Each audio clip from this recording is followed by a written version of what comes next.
Welcome back. I'm playing Warhammer 40,000 Gladius, and we are about to beat the game on the Space Marines here. We pretty much have our guys all deployed around the enemy base, waiting to get the kill.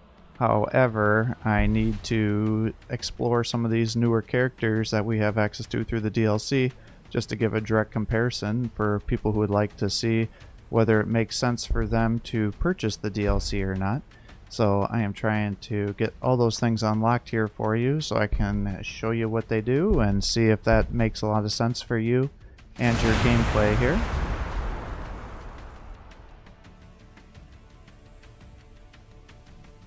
But we are playing on the impossible difficulty and have captured the whole map here and destroyed every faction if they weren't already killed by our opponents here. So the Assault Terminators, these are not Primaris DLC units, but they were with the other DLCs, because what I was thinking is, I originally thought these Primaris were going to be its own faction, so I thought, I'll get both DLCs and then I'll really get to see the most out of it, not realizing that they were not their own faction. It's just 8 additional Space Marine units here. But the Assault Terminators, heavy melee infantry unit equipped with powerful weapon and shield. The first company veterans deploy as Terminator assault squads, forego range combat, instead blasting their way with thunder hammers and deflecting enemy fire with their towering storm shields. The combination is especially effective in those confines of boarding actions or tunnel fighting, where a single squad can slaughter many times their number of foes without taking a single casualty. So they have 11 armor, so they're pretty much like a tank. Each point armor reduces the damage taken by approximately 8.3% up to 87%, so it kind of maxes out at 10. But weapons and abilities like door armor points to, okay, I see, so that's what the armor penetration allows you to do. So concussive temporarily reduces the accuracy of the target infantry or monstrous creature. Does 7 times 5, so that's actually pretty good. These guys could be good. We have regular Terminators here. And then here is our, I wanted to compare, so here is our Primaris Dreadnought, and here is our regular Dreadnought. So as you can see, compared to the regular Dreadnought, they both have the same health, same armor, same movement. This one has a Storm Bolter, a Power Fist, and a Multi-Melta. So this one has way more. So this is like an anti-infantry variant. The Power Fist, I think, is the same one for both. Right? Yeah, pretty much. And then this one has the Macroplasma Incinerator, which does not have the ability to be overcharged. I wasn't sure since it was a plasma there. And that's just one attack. 9.6 to 7.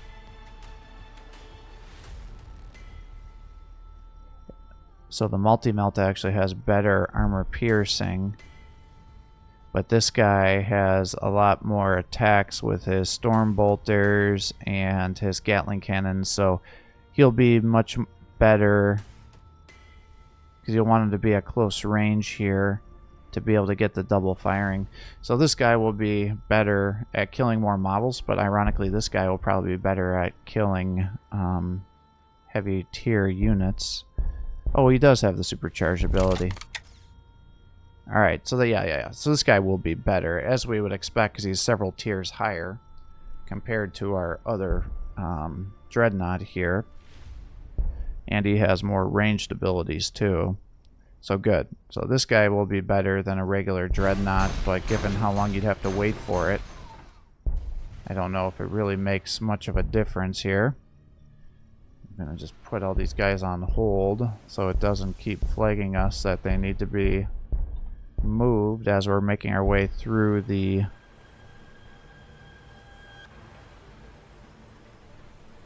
comparison videos here. So we got an Assault Terminator.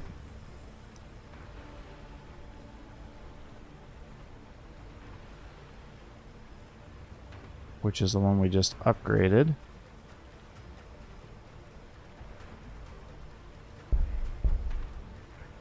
And now we'll take a look at the heavy tank, the Primaris Repulsor Executioner. So I guess that would be the equivalent of our Vindicator? Yeah, heavy tank.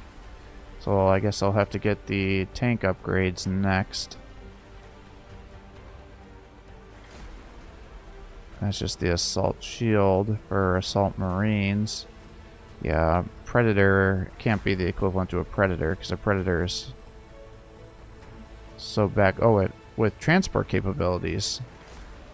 So this one might actually be most equivalent to a land raider then. That'll actually make things easier for us because we already have the land raider technique or technology unlocked here.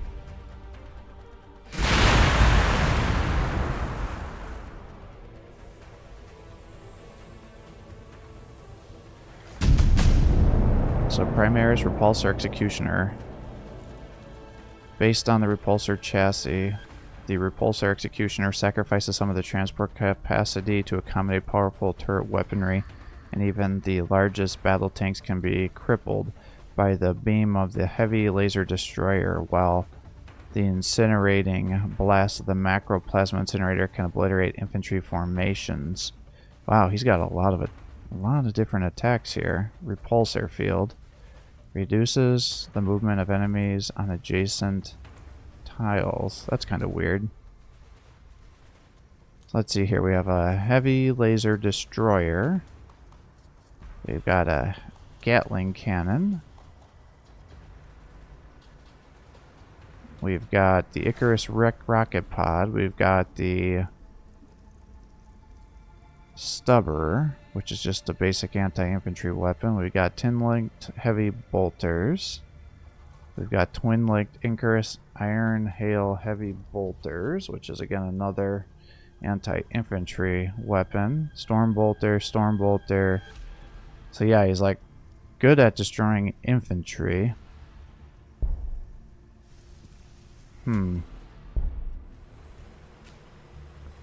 Oops, I need to build some dormitories here, it looks like. My bad. Get that going. So let's see, it's 20 points cheaper, 2 points, 20% cheaper upkeep. Alright, here's my Thunderhammer Terminators. And we'll compare them to our regular Terminators. So these guys have 11 health or 11 armor. They both have 18. These guys do 7.2 times 5. These ones do 7.2 times 5 armor piercing, a 7. Whoa, really? So pretty much the thing that makes these guys different is that they can reduce the accuracy of the guys they're attacking compared to regular Terminators who don't. But these guys have the benefit of storm bolters. So damn, these guys actually aren't that good. Dang. That's a real bummer. Here I thought maybe we had found a unit that was going to be real kind of unique and better use here, but I mean the storm shield doesn't even really give them additional armor or anything like that, so regular Terminators are not significant improvements to. Yeah, that is definitely too bad. Let's just keep popping down our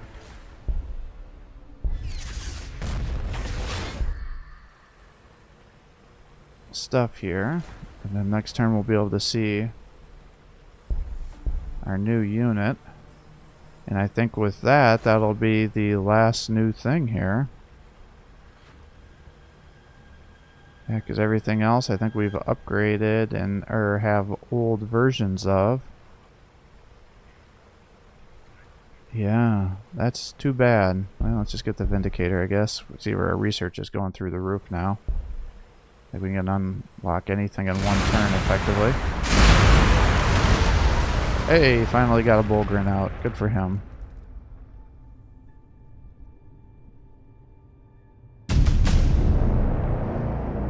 Alright, I don't need to read that because we already know what it says. So let's take a look here. It's kind of a cool looking tank. So we got 58 compared to the 77. He's got less armor, less health compared to the Land Raider. He's got way more weapons. Twin-linked. Repulsor field, 3 cargo, 6 cargo. So these guys have better carrying capacity, as you would expect from the lore that they told you. So let's see, 12.2 compared to the last cannons, which is 12.8 times 2. So it already outshoots that. The Gatling cannons. See, these guys just have a bunch of anti-infantry weapons here that are low armor.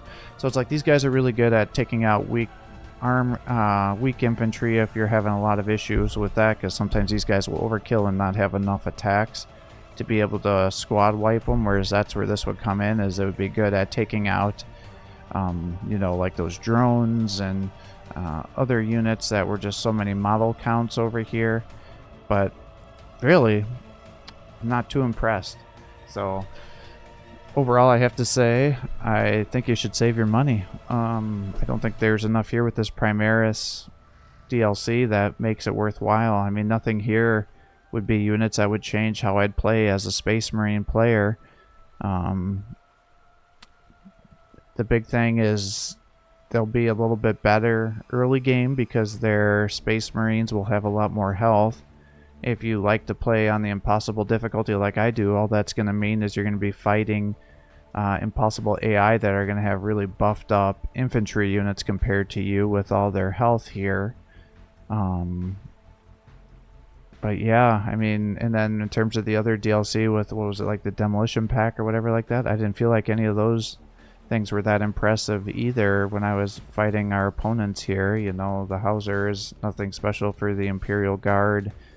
What do we see? Like, I can't remember if the Reavers with the Eldar were a new unit or not. The Tau have a really good battle suit, which was pretty decent at killing our Centurions, but really, I suspect it's probably a late game unit, and the Storm Surge is going to be so much more powerful. I don't know it really changes anything compared to, say, like that when they got the Tiger Shark or whatever that aircraft is. I mean, that thing is really beefy and really good, so it's kind of like how the Storm Raven is. So if you like to play Tau, I'd certainly recommend doing that DLC to get that unit, because it would be something that you'd likely use when you're playing. But overall, in terms of these Primaris units, comparing them to the regular Space Marines, I mean, I don't think there's a lot here.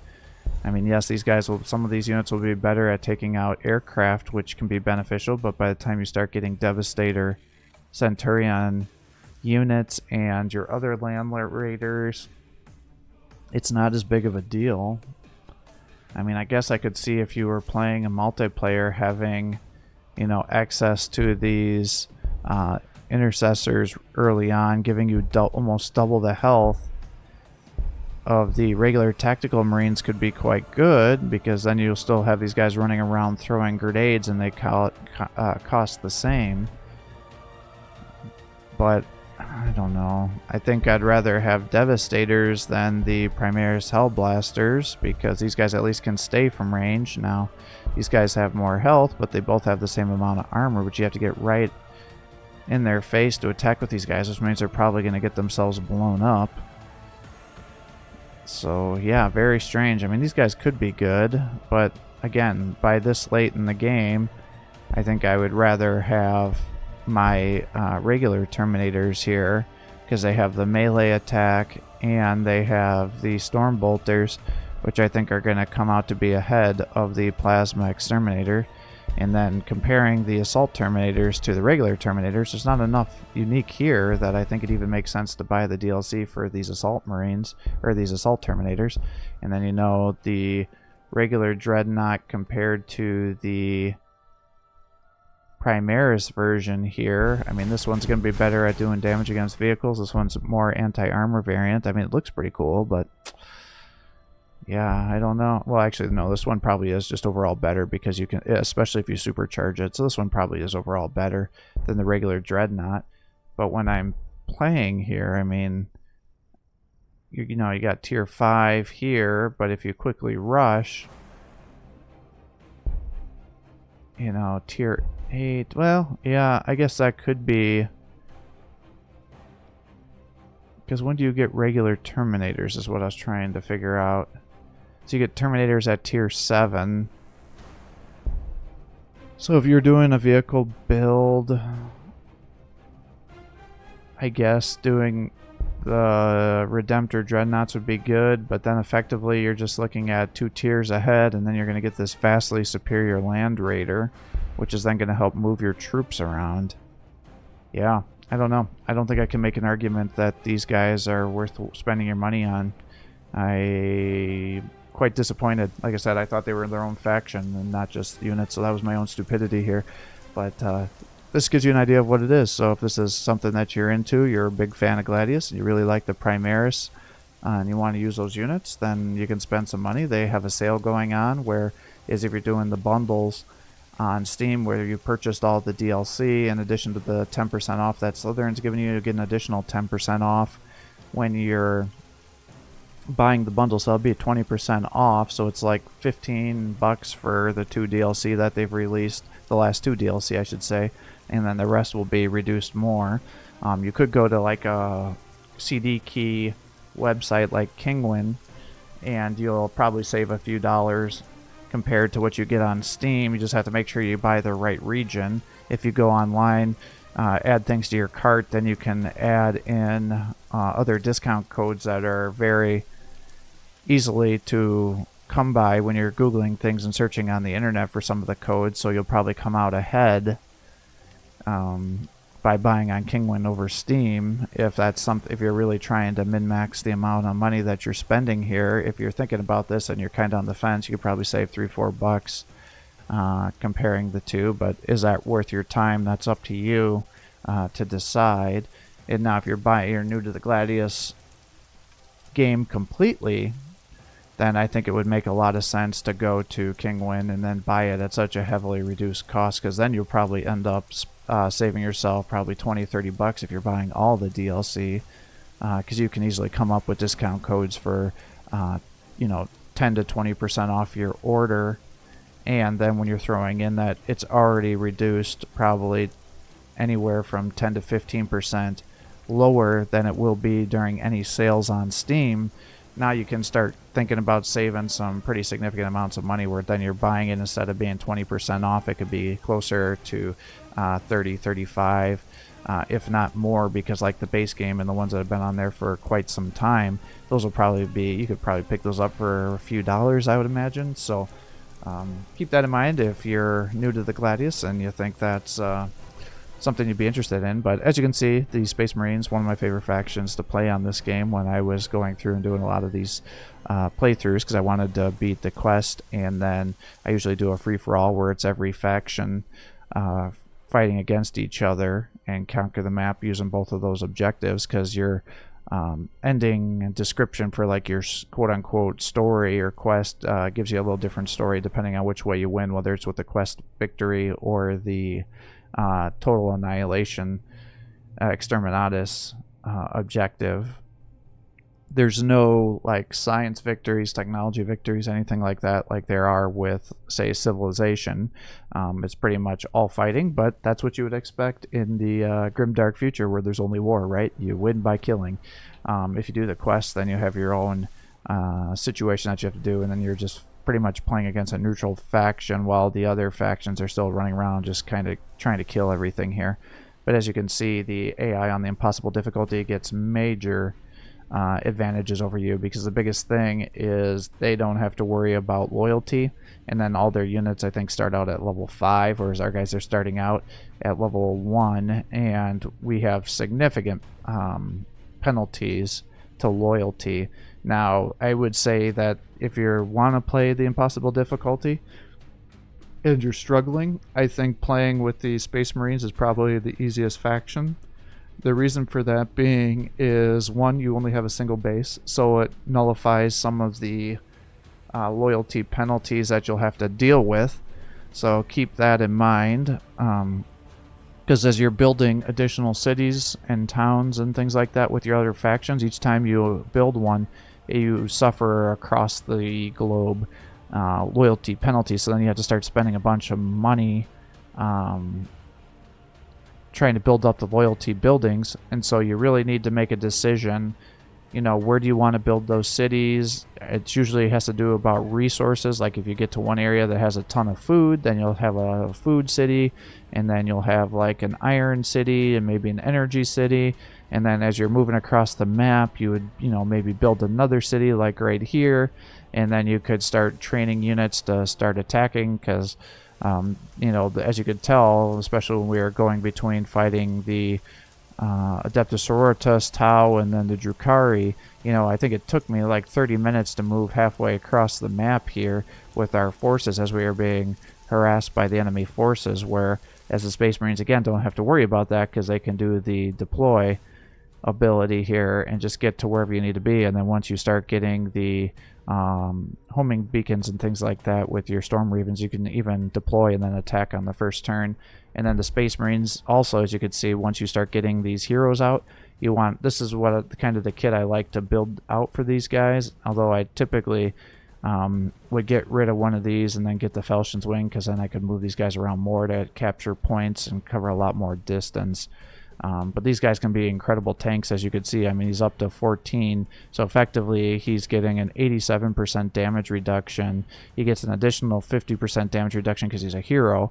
He's got a 17% reduction because he feels no pain, and then he's got a 50% invulnerable damage reduction. So that's where these guys can take effectively no damage, as you're taking like effectively 17% of the amount of damage that they're taking. Now when you're fighting things like the Eldar or the Imperial Guard with the Baneblade and some of those other things that have a lot of armor piercing, then they can start to really shoot through a lot of that damage reduction. As you can see, armor piercing in this game will allow you to bypass that armor. That the units do, and how armor works is by reducing the amount of damage that you're taking here. But by having this guy here, he can tank, he can do decent damage when he's fighting.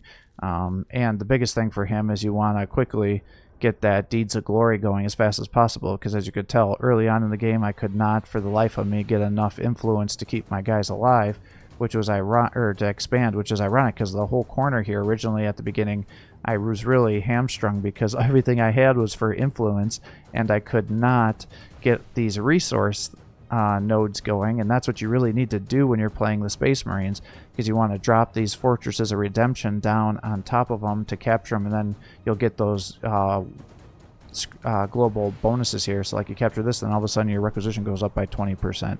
You know, do you need energy? 20% here. Do you need science? Then you get 20% increase in your research speed or influence. So that's how you can get things going. But it leads to a very slow start, but then it really just kind of steamrolls out of control by the late game here. And the big thing is you want to keep your units alive so you can keep healing to keep your units going, because you can only create, you know, 3 units, well, 4 per turn if you're including your heroes here.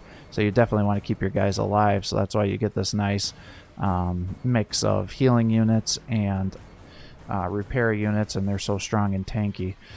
But that's how I'd recommend getting past it with, or how I'd recommend playing the Space Marines against impossible difficulty. And then going back to the loyalty conversation, is the big thing is you want to rush getting a chaplain out too, because this, if you get a couple of these guys, then it effectively, and you keep them leveled and alive, then these guys themselves are worth more than those loyalty buildings themselves, because you get plus 12 loyalty once you get all 3 levels maxed out to these guys.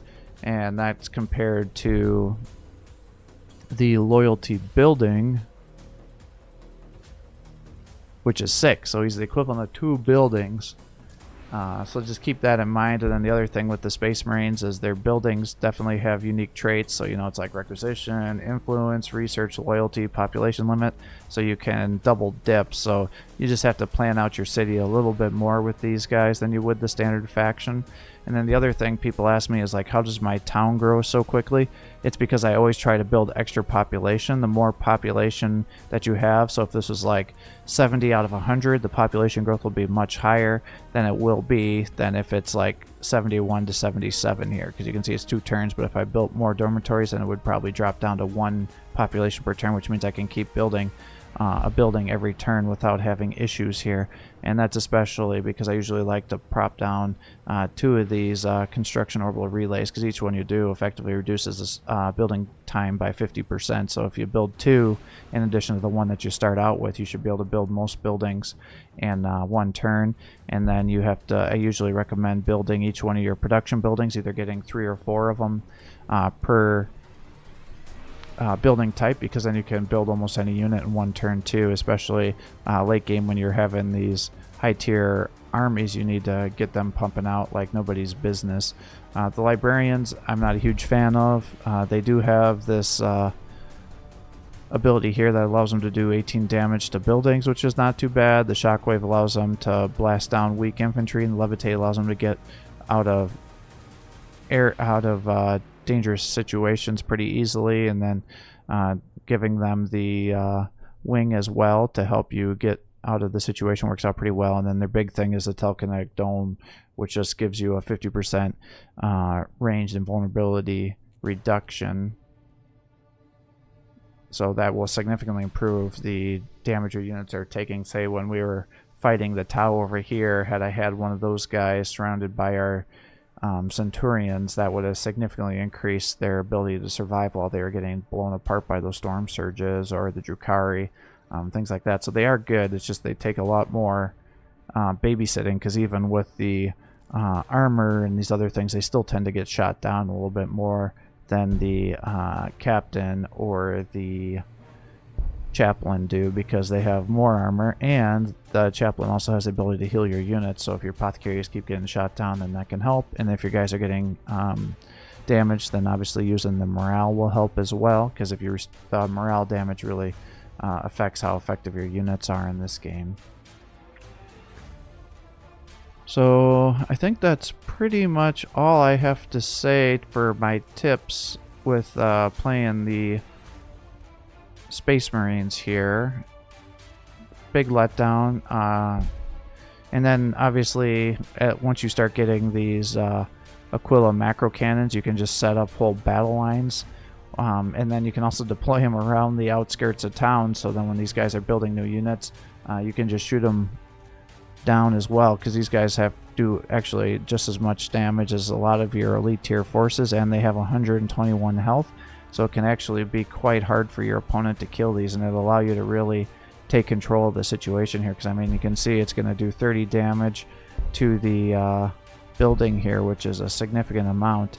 And then obviously once you know what kind of army you're going to be building, then getting these doctrines going, once you start getting that glorious deeds or whatever it's called, and you're having these guys nearby to get all those influences built up, because then you can just spiral this out of control and just in perpetuity keep casting this. I guess I could have got the orbital bombardment, because that would have been an extra free attack every turn at the cost of influence, but I don't find that it tends to do enough damage, especially against these high tier units towards the end, that it makes a lot of sense. But certainly if I was playing against a human player and we were more equally balanced, that could be something that could make or break a unit kill towards the end, so that would work out well for you too. And then obviously getting the upgrades for your Fortress or Redemption to become stronger, because you need to be able to keep these things alive, because what your opponents will do if you're playing against humans is they'll keep killing these things, and it'll keep affecting your economy, because you can only deploy one every 5 turns.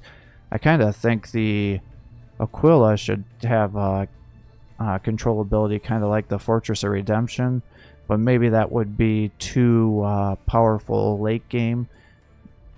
But if you're at a map where you're just not having those resources, that would be that can be a big issue for you, as getting your forces going. So all right, let's just bring this to an end here. And so this is what I was saying, is the ending story is a little bit different if you get the victory by killing everything versus completing the quest. So if you're interested in the story, I have complete playthroughs on the impossible difficulty for a quest and a total map victory like this here too, where I read through all the rest of the text. I only read the text for the Primaris because those were all new units, but in terms of all the base infantry, base units, I go through the lore and kind of read those things on my on my other playthroughs. I think specifically the quest ones are the ones that I do that on. Usually when I'm doing these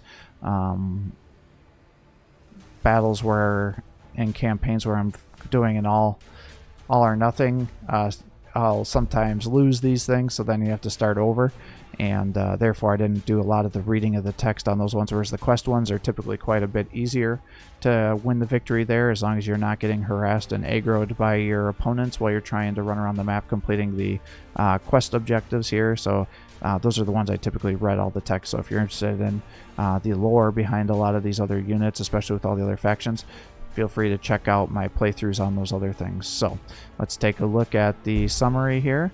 So it definitely was way, way, way below the AI opponents for most of the game. So it looks like my other Space Marine player, that's how it typically goes. The Space Marines are a little bit weaker early on, and then they just kind of take off once they start getting things going, because they can only have the one city. So until you get your economy going with those fortresses and things like that and start taking out your opponents, you're definitely much, much slower, and you can kind of see that reflected on the map here. And then obviously they got killed. I'm surprised that the Mechanicus got taken out so early, because they're usually an AI faction that survives to the end, and if they do, they're an absolute nightmare because they have a lot of really good units.